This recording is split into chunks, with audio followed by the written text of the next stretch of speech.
Memasuki babak semifinal, Indonesia akan berduel kontra Uzbekistan. Penampilan dengan statistik terbaik di Piala Asia, ternyata Indonesia lebih diunggulkan dari Uzbekistan. Federasi Sepak Bola Korea Selatan KFA terkejut, Korea justru tumbang dari tim debutan. Usai melumat Jepang di fase grup, dan mempersiapkan diri jelang menuju Olimpiade, Korea masih tak percaya, rekornya justru diputus oleh tim peringkat 134 dunia. Media Asia memberitakan soal potensi peluang Indonesia. Jika prediksi mereka itu terjadi, maka Indonesia akan pecahkan rekor tergila sepanjang sejarah Piala Asia. Berikut berita selengkapnya yang sudah kami rangkum. It's tricky, it's going to get hit, and it's going to go in. Indonesia lead. Ferdinand, who has room, very direct, little ball through, is absolutely magnificent. Playoff, first time shot, blocked, strike with a shot, oh, I say! What a goal! Merdeka, merdeka, anakku negeriku yang ku cinta. Pertandingan perempat final yang mempertemukan antara Arab Saudi kontra Uzbekistan berlangsung alot. Sejak peluit dibunyikan, tanda pertandingan dimulai, kedua tim langsung memperagakan permainan jual-beli serangan. Di pertandingan tersebut, Uzbekistan keluar sebagai pemenang dengan skor akhir 2-0 untuk kemenangan Uzbekistan. Dengan begitu, Uzbekistan dipastikan lolos ke babak semifinal. Namun di laga sebelumnya, Timnas Indonesia U23 lebih terdahulu memastikan diri lolos ke babak semifinal. Indonesia sudah siap menghadang calon lawannya, dan Uzbekistanlah yang menjadi lawan Indonesia di semifinal. Kemenangan Timnas Indonesia atas tim unggulan Korea Selatan ternyata menyisakan perasaan keterkejutan berbagai pihak. Jangankan bagi negara kawasan Asia, bahkan sebagian orang Indonesia banyak yang belum percaya atas pencapaian serta rekor yang begitu banyak yang diukir oleh Garuda Muda, hingga pencapaian timnas senior di ajang kualifikasi Piala Dunia. Kemenangan Indonesia yang juga sekaligus menjadi kekalahan Korea Selatan, menjadi kejutan berbagai elemen. Bahkan Federasi Sepak Bola Korea Selatan melalui website resminya mengaku sangat disayangkan. Kekalahan Korea atas Indonesia tersebut, ternyata menyisakan luka yang mendalam, atas putusnya rekor 9 kali secara beruntun menjadi negara peserta Olimpiade. Target minimal Korea adalah Olimpiade 2024. Walaupun Korea tidak mampu menjadi juara Piala Asia U23, namun setidaknya, mereka wajib menang saat menghadapi Indonesia. Hal itu agar menjaga peluang agar dapat meneruskan rekor tak terputus 10 kali secara beruntun menjadi peserta Olimpiade 2024 yang akan digelar di Paris, Prancis. Dan itulah target mendasar Korea Selatan di ajang Piala Asia U23. Terkhusus bagi Federasi Sepak Bola Korea Selatan KFA, melalui laman resminya mengatakan, berikut kutipan berita dari KFA. Kekalahan Korea Selatan atas Indonesia adalah pukulan telak yang tidak diinginkan oleh siapapun. Sepak bola Korea Selatan adalah salah satu kekuatan besar kawasan Asia secara global, dan juga merupakan salah satu kekuatan yang disegani dunia. Namun kekalahan Korea atas Indonesia, itu adalah gambaran kemajuan sepak bola Asia secara global. Korea memang kalah atas Indonesia, namun bukan berarti Korea tim yang lemah. Faktor kemenangan ataupun kekalahan dalam game tidak akan terlepas dari salah satu faktor keberuntungan, termasuk di turnamen terbesar se-Asia, yang baru saja dilalui Korea Selatan.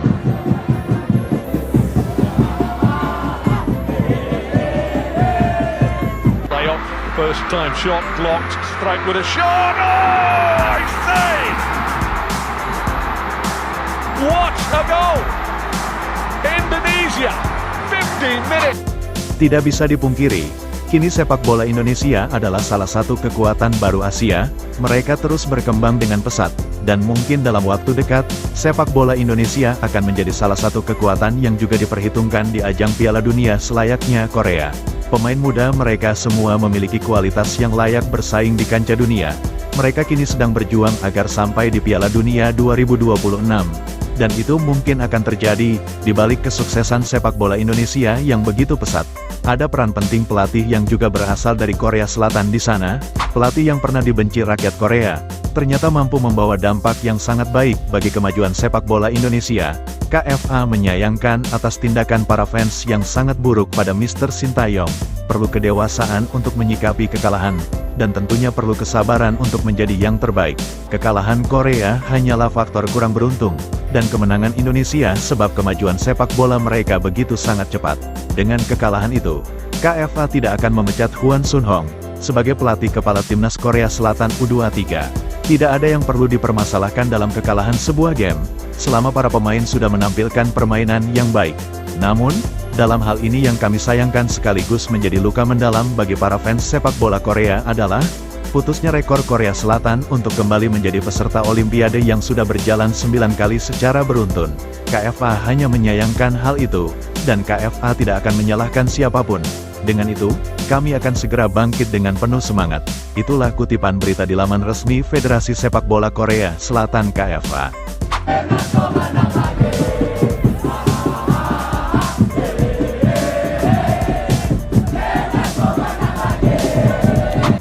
Berita media Korea Selatan yakni Chosun bahkan juga ikut memberitakan kekalahan Korea atas Indonesia. Chosun juga turut menyinggung soal kekalahan Korea atas Indonesia. Berikut kutipan berita Korea Selatan tersebut. Kekalahan Korea Selatan atas Indonesia bukan disebabkan oleh faktor kemunduran sepak bola Korea Selatan, namun hal itu disebabkan oleh faktor kemajuan sepak bola Indonesia yang begitu cepat. Hal itulah yang mengejutkan Hwang Sun-hong, selaku pelatih timnas Korea U23, Indonesia yang notabene tim debutan dengan peringkat ranking yang begitu mendasar 134 dunia, bahkan mampu mengalahkan tim peringkat 23 dunia, yang mana kemenangan itu terjadi di ajang besar. Mereka baru pertama kali mampu menembus turnamen terbesar se-Asia. Namun hanya dalam waktu sekejap, timnas Indonesia mampu menyingkirkan 3 negara yang jadi tim unggulan di Piala Asia. Bahkan bukan hal mustahil, Indonesia berpotensi mengukir sejarah dengan predikat tim debutan yang langsung meraih gelar juara Piala Asia. Jika itu terjadi, tentu hal itu akan menjadi berita trending di berbagai media sport Asia bahkan dunia. Itulah kutipan media Korea Selatan, Chosun.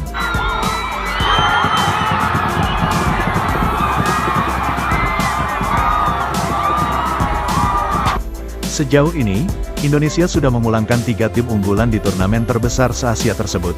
Di antaranya, Australia, Jordan dan Korea Selatan, tidak hanya mengalahkan dengan predikat tim underdog, bahkan Indonesia memulangkan 3 negara unggulan tersebut dengan statistik pertandingan yang meyakinkan, dengan menguasai seluruh faktor di lapangan atas semua lawannya, mulai dari penguasaan bola, peluang, tendangan ke arah gawang, akurasi umpan, dan bahkan jumlah gol.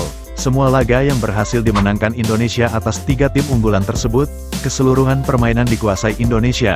Dengan catatan rekor spektakuler tersebut, Indonesia yang notabene sebagai tim debutan, dengan modal ranking FIFA terbawah di antara peserta lainnya, namun skuad Garuda justru menjadi salah satu tim unggulan kandidat juara di ajang terbesar se-Asia. Dan sekaligus, memutus beberapa negara yang menjadi negara langganan peserta Olimpiade. Jika itu terjadi, tentu ini akan menjadi rekor sejarah baru sepanjang masa Piala Asia U23 digelar. Bahkan digadang-gadang akan menarik perhatian dan menjadi berita trending dunia. Di laga semifinal nanti, yang mempertemukan antara Indonesia versus Uzbekistan, menimbang dari kekuatan kedua tim, melihat dari performa penampilan dari semua laga masing-masing, Indonesia dengan statistik yang begitu baik 4 di laga sebelumnya, diprediksi skuad Garuda akan lebih mendominasi jalannya pertandingan. Melihat dari segi kekuatan Uzbekistan sendiri, masih di bawah Korea dan Jepang, yang mana kedua tim tersebut bisa saling mengalahkan. Untuk prediksi negara yang akan mencapai partai final, besar kemungkinan Indonesia dan Jepang akan bertemu di partai final Piala Asia U23. Bagaimana menurut prediksi Anda? Sebelum meninggalkan tayangan ini, silakan Anda subscribe channel YT Real ini, agar Anda terus mendapatkan berita perkembangan serta informasi jadwal pertandingan Timnas Indonesia selanjutnya. Sampai jumpa di tayangan berikutnya. Bye YT Real.